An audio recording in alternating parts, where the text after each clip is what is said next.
De novo, estamos con todos vostedes. Lle damos a boa noite e a benvida a José San Martín, primeiro teniente alcalde do Concello de Barro e portavoz do Partido Socialista neste Concello. Boa noite, benvido, como estamos, señor San Martín? Moi boas noites, moitas gracias por convidarnos. Bueno, facemos balance. A primeira vez que no Concello de Barro ven vostede nesta legislatura por aquí, estuvo o señor Landín, exalcalde, fai unhas semanas ou un par de meses por aquí. Me gustaría que fixera un balance primeiro do resultado electoral de maio do 23, porque para o Partido Socialista en Barro é unha data importante e un feito importante, non? Bueno, sí, a verdade é que o resultado foi moi exitoso, foi un resultado que nós esperábamos incluso algo máis, porque xa nas eleccións do 19 quedáramos a 12 votos de manter a segunda acta e o cogoberno. Votar esas 4 anos fora do goberno para nós, para Barro foi negativo, porque poderíamos decir que houve cousas que non se fixeron ao mellor, non é que se fixera todo mal, pero si é verdade cousas como, por exemplo, o mercado que se deixou caer despois da pandemia, ou mesmo na pandemia nós desde a oposición incluso estuvemos colaborando co goberno e cos veciños en facer cousas. Entón o traballo deses 4 anos da oposición tranquila, unha oposición sosegada, unha oposición de construir e de colaborar, fixo que ese resultado fose o que foi. Despois tamén é verdade que non podemos enganarnos que a dereita iba dividida, a forza de Landín quedou demostrada nas eleccións con 2 concelleiros máis co seu propio partido no que estaba, que era o Partido Popular, e a verdade é que seguramente moita xente estaba dividida entre o PP e Landín e ao mesmo tempo seguramente elixiron a nosa opción para poder decir vamos a dar un cambio en Barro. Eu creo que pretendían incluso que o cambio fose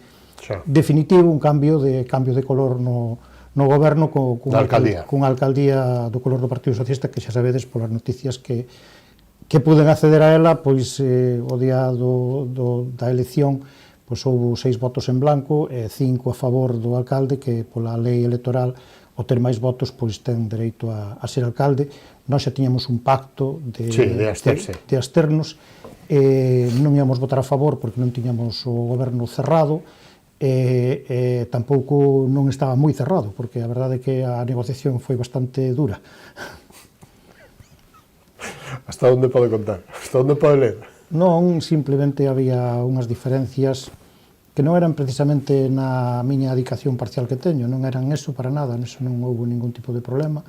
O problema seguramente era nunha área que eles querían e nos queríamos, e ao final o que fixemos foi compartila, dividila en dúas e repartimos. Recordamos e refrescamos os datos á audiencia. Barro ten registrados 3.640 habitantes, aproximadamente. As eleccións de maio do ano 23 deron o seguinte resultado: BNG 5 concelleiros, co cal continúa o alcalde José Manuel Abraldes; Partido Socialista, segunda forza, con 3 concelleiros, que preside o señor San Martín; Xuntos por Barro, do exalcalde José Antonio Landín, 2 concelleiros; e o Partido Popular, con Eduardo Ruadas, alcanzou un concelleiro. Hai pacto, xa houbera pacto do 15 ao 19, non? Houbera pacto, do 19 ao 23 gobernou o Bloque Nacional con maioría, e agora que a perdeu outra vez, volven a gobernar conxuntamente, non? Sí, a ver, é un pacto natural. A verdade é que en Barro das un caso curioso, non? Un caso onde normalmente é un concello onde predomina o voto á dereita e se ven todas as eleccións. En cambio, nas eleccións municipais hai 8 concelleiros que somos de esquerdas, 5 da Forza Nacionalista e 3 do Partido Socialista. É dicir, está claro que os veciños de Barro ven na nosa orientación de goberno mellor opción para Barro, entonces por eso eses resultados, e creo que nós estamos nunha boa posición de seguir medrando e seguir facendo cousas polos veciños e polas veciñas, que ao final é porque estamos en política para mellorar a vida da xente. Este outro compañeiro, outra compañeira, o importante é que haxa un representante que escoita os veciños e que atenda as súas necesidades e que as resolva o antes posible. Nós temos un mestre que se chama Abel Caballero e nos di que hai que facer así. Cales son as áreas que xestiona directamente e con responsabilidade directa o Partido Socialista no Concello de Barro? Sí, a ver, nós nesta legislatura repartimos as áreas dunha maneira bastante equitativa, donde polo carácter un pouco de cada persoa. É verdad que a outra forza que goberna con nós fixo cambios por buscar outros perfiles, pero nós temos uns perfiles adecuados ás áreas. Eu levo, a parte da primeira tenencia de alcaldía, levo obras e servicios, deso abarca moitas cousas, cousas que son do día a día e das necesidades máis básicas que teñen os veciños. Despois, temos unha concelleira que a verdade que é unha todoterreno, que é Lía Rodríguez, que é a que se encarga de igualdade, de muller, de educación, todas esas actividades, e benestar, que separamos tamén de servicios sociales. Precisamente serán as dúas partes, servicios sociales e benestar, obras que repartimos entre obras e infraestructuras. Por un lado, infraestructuras e accesos a núcleos, e por outro lado, obras de servicios que son o que levamos nós. E despois outra que non podía faltar, que era a de turismo, a de festas patronais, e tamén a de feiras, porque aí é un dos principales obxectivos, que é recuperar esa feira de barro, que xa está andando, pero ten que andar aínda moito máis. Estamos traballando neso todos os domingos a pico e pala, ali cos veciños e ca xente, que sepan que estamos ali e que fan falta puestos e fan falta clientes, neste caso veciños e veciñas que vayan da contorna. De feito, estamos facendo actividades interesantes para sacar adiante. Logo entramos neso. O señor Abraldes acaba de facer balance de 10 anos de alcalde. Cal sería o balance que fai o señor San Martín ou o Partido Socialista da xestión do señor Abralde nestes 10 anos? Bueno, eu non son quen de xulgar o seu traballo, sí que podría xulgar a parte na que compartimos goberno, non? A parte na que compartimos goberno, os primeiros 4 anos, a nosa situación no goberno era de un concelleiro menos, eles tamén un concelleiro menos, 6 concelleiros contra 5, un PP forte aínda nese momento, con renovación incluso, porque a verdade é que nesa candidatura última que levou o Partido Popular naquele momento, o Landín, era unha candidatura aparentemente forte, con xente nova, renovación. Entonces nós entrábamos con poucos votos de diferencia, e ese traballo deses primeiros 4 anos creo que foron moi importantes. Eses 4 anos eu creo que foron un traballo onde se puxeron seguramente as bases de todo. Por qué? Porque se foi cumplindo con todo, e despois os outros 4 anos onde xa nós non entramos no goberno, pois a pandemia xa marcou toda esa política, pero si houve a habilidade de, tendo cartos en caixa, pagar as débedas que había, porque se podían pagar, pero as débedas tamén hai que explicar de onde veñen. E aquí temos que ser, en política hai que ser moi correcto. Un plan de axuste que se fixo no ano 2012, con o goberno de Mariano Rajoy, que lle exixeu a todos os concellos facer un plan de axuste, que a xente que me critica por decir que se fixo unha cousa ben nese goberno do Partido Popular, que foi facer un plan de axuste, que fixo que todos os concellos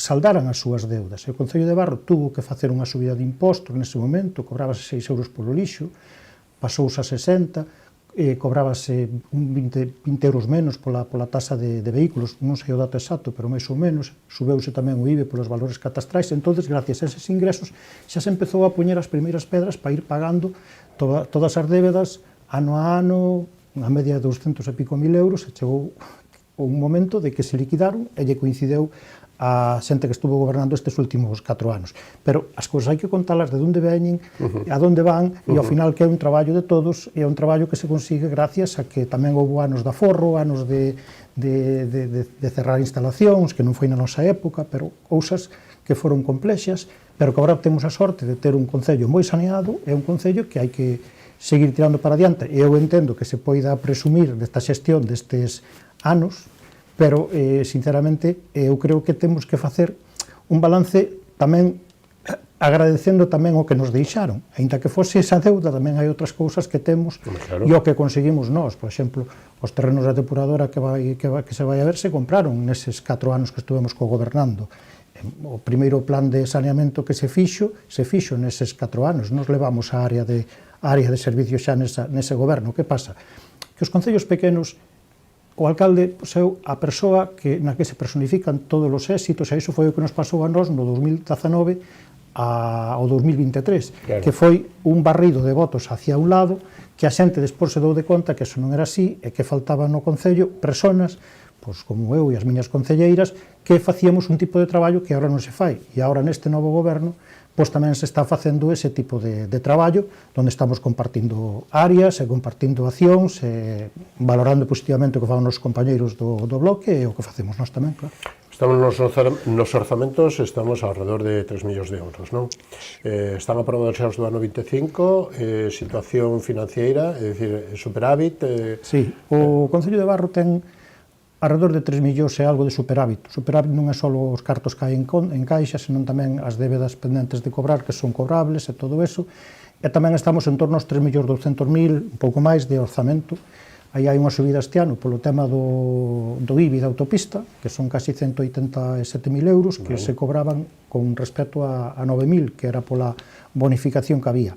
Eses cartos veñenlle moi ben ao Concello para facer certas inversións que en edificios e todo eso. Ahora, como se vai a ver que tirar algún edificio, pois hai que arreglar outro, pero nos topamos cunha pedra no zapato, que temos que estes días facer unha modificación de crédito no próximo pleno, porque necesitamos meter unha partida importante en axuda no fogar, porque pola subida de custes e todo eso, pois temos que facer unha modificación, todo o que recaudamos por un lado temos que poñer noutra parte, pero neste caso as competencias estas de servicio de axuda no fogar para os concellos son competencias como as garderías, todas estas competencias non propias de todo, non digo que non sean, é dicir, eu creo que habría que aumentar as partidas por parte do organismo da Xunta para axudar os concellos, sobre todo os pequenos, e sobre todo cando as funcionarias e as traballadoras queren dar as máximas horas posibles para poder atender a nosa veciñanza, os nosos maiores, da mellor maneira posible.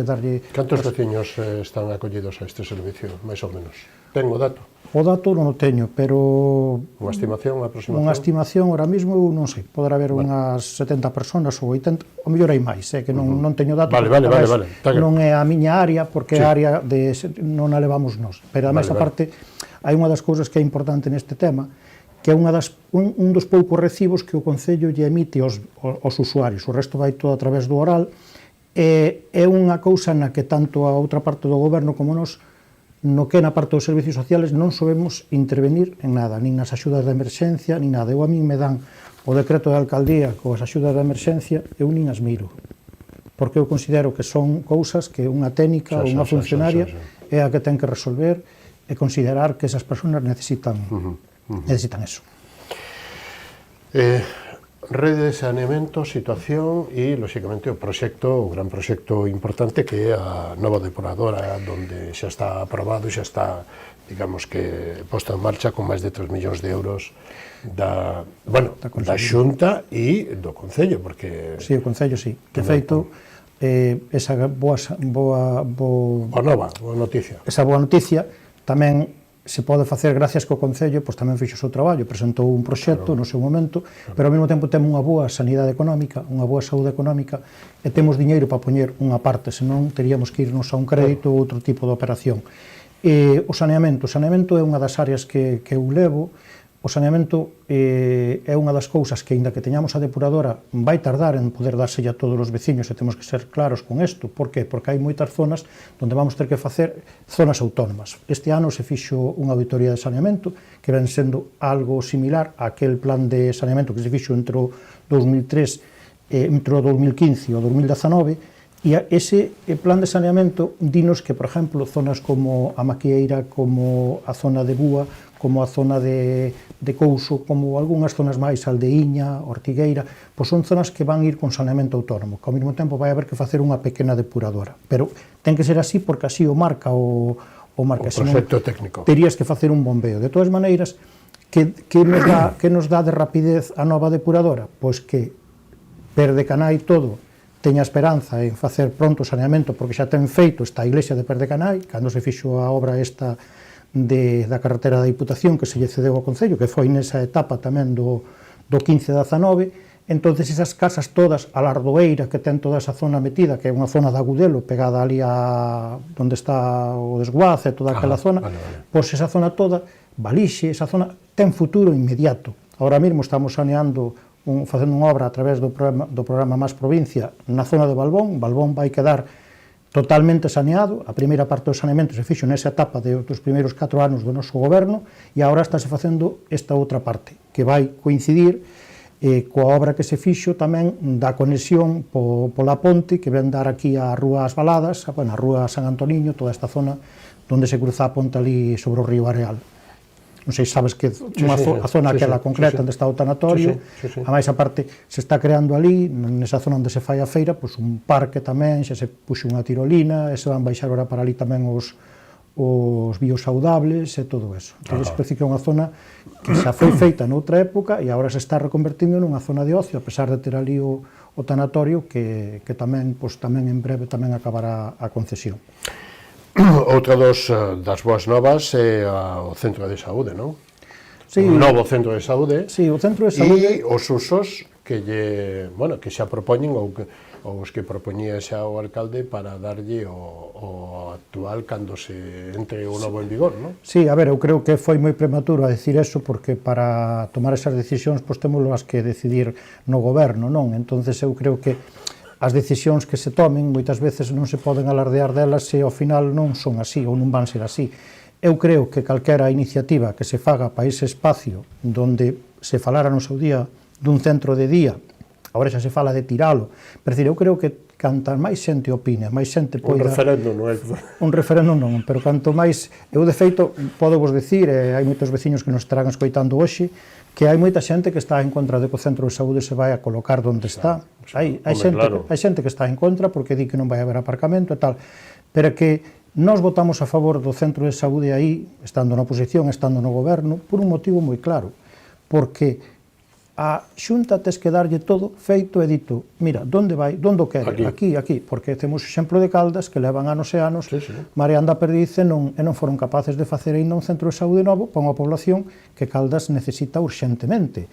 Pero Barro tamén, porque Barro ten é un concello onde temos un centro de saúde que está fai pouco non, había un armario encima dun váter con medicamentos, é dicir, non entra unha camilla, non ten ningún baño para persoas con discapacidade. Entón, veciños e veciñas entendede que o mellor sitio non será, pero que necesitamos un canto antes. Pero eso sí, xa nos aí atrás tuvemos algunha concentración, algunha manifestación, decimoslle á Xunta de Galicia que gracias polo centro de saúde, pero queremos ter 2 médicos como mínimo e un pediatra, porque Barro é unha población que crece e necesitamos ter os servicios, porque non vale de nada que teñamos un centro de saúde, isto digo a xente, non o digo eu solo, o di a xente, todos temos que trasladalo. É verdade que nos pode decir o señor gerente que non é que, claro, no Brán sempre é así, pero como sempre é así? É dicir, temos que intentar que non sea sempre así, porque no Brán enferma xente e no inverno enferma xente, entonces é que fai unhas semanas, un mes, houve un problema de que non houve médico algún día, entendes? Entonces non pode ser, é dicir, por problemas que houve, entonces fixos unha concentración ali para defender eses temas. Entonces, centro de saúde sí, canto antes, e supoño que este ano estará facendo parte da obra. Bueno, señor San Martín, pide algo máis de brevedade porque o tempo váisenos. Bueno. E temos moitos temas. Mercadillo. Que ademais é algo no que vostede se meteu a fondo, non? Sí, Mercadillo estamos traballando nel, intentamos realizar eventos cercanos ao Mercadillo no mesmo día, como agora vai ser a festa do cocido, o próximo día 16, pedimos aos colectivos de que nos boten unha man, facemos algún mercado artesanal tamén, pegado á feira, vai haber concursos, metemos algún tipo de temas por exemplo, unhas colchonetas por rapaces, buscamos algo sempre para que sea atractivo. E o que está claro, que o Mercadillo de Barro, todos os domingos que fai bo tempo, ten xente, funciona, e a maioría de xente que ven é de Barro. Vale, e como se fixo a xestión para que se quitaran os problemas que había e as protestas e os malestares que houve no pasado? Refires a mellor época de Sinaí e todo eso? Sí, dos líos e das... Eso quedou todo totalmente zanjado na primeira etapa de goberno, nos lideramos eso, eu salira naquele programa da Sexta onde casi me xogo a vida, non podo dicilo así exactamente, pero foi un... Bueno, tuve os meus problemas por eso, quero decir que non naquele momento defendemos que o mercado fose público, o mercado, despois, unha vez que xamos ao goberno, foi público, eso daría para un capítulo inteiro do mercado da Feira de Barro. Demos conseguido que eso se pasara a ser público, gestión pública, e desde aquelas, creo que foi no 17, me parece que foi, entre o 16 e 17, hasta hoxe é público. na pandemia, pois, o goberno anterior decidira non cobrarlles para que a xente poidera vir igual, pero que non chega con eso, necesítase tamén a parte deso, organizar, estar aí, e aí sí que teño que tamén agradecer, pois, que xo fago a todos os traballadores municipales que estuveron botando unha man tanto co mercadillo como moitas outras cousas, porque a verdade é que temos pouco persoal e a verdade é que agora pois, tamén houve a estabilización laboral e para eles tamén foi unha boa noticia. E tamén é digamos que, para un concello como Barro tamén é digamos que un bo acto de recaudación, non? Sí, a ver. Porque, quero dicir, aí o concello rebaixouse a tasa, agora cobras €1 metro lineal, pero agora xa non o vexo desde ese punto de vista. Non o vexo como que tamén, non? Que tamén, pero que nós, por exemplo, se conseguimos volver ao mercado que tiñamos, a ver, o mercado houve un ano que se chegaron a recaudar no primeiro ano que nós o empezamos a gestionar municipalmente, creo que non sei se chegaron a ser 60.000 euros, que era casi todo o que se debía. É dicir, non teño dato exacto, pero anda por aí. Quero dicir que agora non se está recaudando, eso está claro, porque está a €1, e tamén ao mesmo tempo o que se está facendo é intentar que os puestos veñan, estáse sendo, bueno, inténtase que a xente pois, que presente toda a documentación, e agora mesmo pois, estamos conseguindo pois, que a xente presente todos os... Bueno, pero que se acaben as irregularidades, non? Sí, no, irregularidades no que é na feira se acabaron nese momento desde que a feira estaba gestionada por unha empresa e esa empresa pois non pedía documentación, cobraba o que querían e ao concello pois lle pagaron algo, pero non todo. Me interesa que nos comente e que nos dé digamos que a súa lectura, o seu parecer sobre San Antoniño como capital urbana e como centro urbano, casco urbano de Barro, plan de construción de novas vivendas que sempre se fala e ademais agora colle forza digamos que o tema de plan de vivendas e que me fale do Pexón como estaba e porque o Pexón quedara aprobado creo Pexón que no 2003, no 2007. No 2007 por la MIN, non? 2003. Sí, bueno. 2003. No mes de... Hai que renovar, hai que... Antes das eleccións do 2003. Actualizar. Sí, reservamos unha partida no orzamento para cambiar algunhas cousas do Pexón, pero non vai ser un cambio radical, porque o cambio radical non che deixan facer porque che van a quitar moitas zonas urbanizables. Entón, o cambio vai ser prácticamente polas alturas dos establecementos, que están moito máis altas que marca a lei do solo. Poderíanse meter algunha cousa máis, pero eu creo que é un tema que non é a miña área e o estudiaremos ca outra parte do goberno tamén, non o levou, pero sí no tema das vivendas, aínda que non son a nosa competencia realmente, porque é un tema que lle gustaría a vostede como... Nos, o que temos clarísimo é que Barro é un sitio idóneo para vivir. Nos, temos ao lado do polígono. Temos falado con varias empresas promotoras para que viñeran a Barro, porque ademais, vouche poñer o exemplo, a maior parte daquele terreno edificable que hai ali é do Saref. Nós fixemos consultas co Saref a través da delegación do goberno, da súa delegación do goberno, para saber como estaba, e o que nos gustaría era que houvese inversión para eses terrenos e houbera quen construíra, porque ali hai, creo que son 4 edificios, un deles está feito, pero 3 edificios de protección oficial de VPA, que eso xa teñen os clientes, porque realmente é cuestión de ir ao listado da Xunta, os que pidan en Pontevedra, en Barro lle vai sair máis barato, vivir en Barro e vivir en Pontevedra pouca diferencia hai, e ao final tes servicios, tes un sitio bonito para vivir, porque ademais, algunha das empresas que invitamos a vir ali, lle gustou moito o sitio, e sobre todo a zona de baixo tamén, que é así que xa é libre, a dos chalés, onde se poden facer chalés adosados, cerca do tanatorio, pero unha zona moi bonita para vivir, unha zona moi soleada e moi cómoda, con todos os servicios, claro.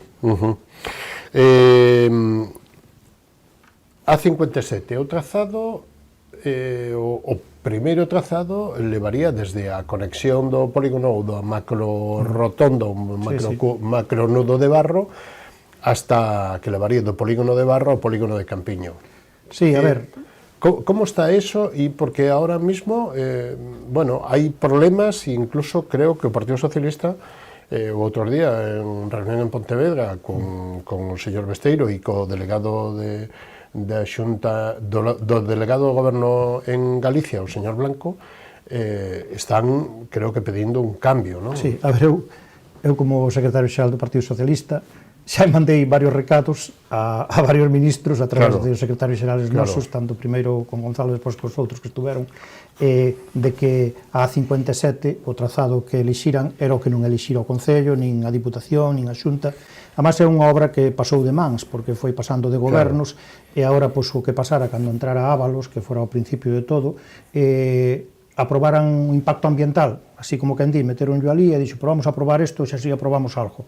Entón, claro, non sei se foi así ou non, pero en principio as cousas hai que velas e pensar que iso pode ter un problema. É dicir, eu creo que hai unha unanimidade entre os grupos políticos de evitar ese trazado de barro que acaba donde a Iglesia de Curro, porque aquí provoca un problema importante e a idea que vaya na outra opción que era ir que fora de cara ao peaxe e todo eso. E iso eu creo que no que estamos traballando todos e temolo claro. Esta semana empeza Fitur, xa temos alá equipo desplazado de avanzadilla a dianteira do Real Madrid ou do Barça en Fitur, que empezarán mañán coas retransmisións e con todo isto.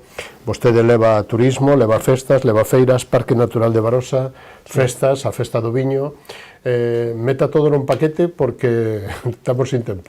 Bueno, Festa do Viño é unha actividade que a levan os nosos compañeiros, é unha festa que é a festa máis importante de Barro a nivel turístico e todo eso, de etnográfica, bueno, todo etnoturística, ou como lle queiramos chamar, é unha festa interesante que ten moitos anos e que funciona ben e que nós lle daríamos algún cambio, pero eu creo que é unha festa a ter en conta.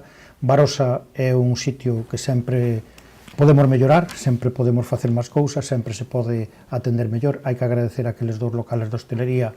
Teño que ter un cariño especial con Senín por levar ali tantos anos atendendo aquelo, cuidando aqueles patos, aquelas ocas, e tamén os de abaixo que tamén están levando aquelo. E nós para o turismo temos tamén outra parte. Bueno, e o camiño. Sí, agora iba con eso, precisamente que no próximo mes presentaremos un vídeo sobre o Camiño de Santiago, donde vamos a facer unha oferta especial para conectar Barro, o Pobo, co Camiño de Santiago, onde queremos facer unha novedade importante que non lle vai afectar ao Camiño de Santiago para nada, pero que non podemos adiantar, e será algo que a mellor pode generar algo de polémica, pero no seu momento o comentaremos. Bueno, esperemos que nos dé, non sei se a primicia, pero por lo menos que nos la veña a contar. Señor San Martín, remate en 30 segundos co que vostede queira contarlle hoxe aos veciños de Barro. Bueno, pois eu, primeiro, agradecerlles a oportunidade que nos están dando, agradecerlle a todos os veciños esos que colaboran con nós cando hai un problema con contenedores, un problema con hoxe como hoxe nunha marquesina, que un camión lle dou un golpe a unha marquesina e nos avisaron de que empresa era, porque lle colleron a matrícula. O outro día que unha funeraria botou restos de caixa de mortos nun contenedor e nos avisaron tamén que funeraria era. Así moitas máis cousas. O agradecemento aos veciños, aos traballadores municipales, ás compañeiras e compañeiros de goberno e, sobre todo, as miñas compañeiras que levan as nosas áreas que este ano, por exemplo, sí que temos que destacar a festa de fin de ano que fixamos, que foi todo un éxito. Moitísimas gracias. Hasta a vindeira ocasión. Gracias e boa noite. Moitas gracias a vos. Nos vamos. Isto foi todo o que nos deu de sí esta edición de Falemos co señor San Martín, portavoz do PSOE e primeiro tenente alcalde do Concello de Barro, con Carmela Alfonso, portavoz do BNG no Concello de Vilanova de Arousa, e copresidente da Autoridade Portuaria de Vilagarcía, con José Manuel Cores Tourís. A semana que ven máis e mellor, esta semana non perdan as retransmisións dos principales actos que se van a celebrar en Fitur vía streaming directas por a web e a tele de Canal Rías Baixas. Estaremos con todos vostedes e faremos, lóxicamente, especial cobertura informativa a este evento importantísimo. Boa noite, saúdos, adiós.